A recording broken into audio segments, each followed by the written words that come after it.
We must want our fellow human beings to have rights and freedoms which give them dignity.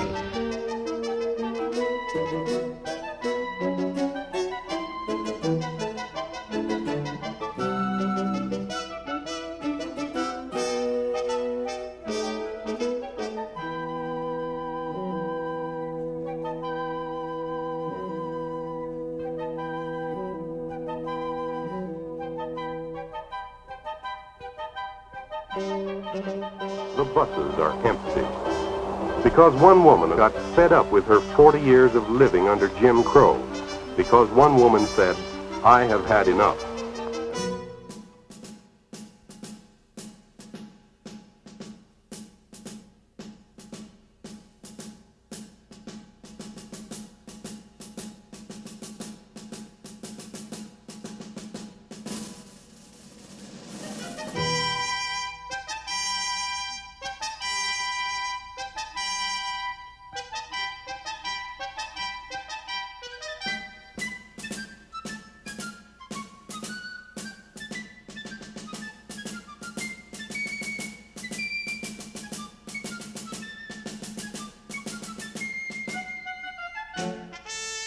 This is no simple reform.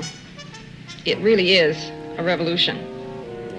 Sex and race, because they are easy, visible differences, have been the primary ways of organizing human beings into superior and inferior groups, and into the cheap labor on which this system still depends.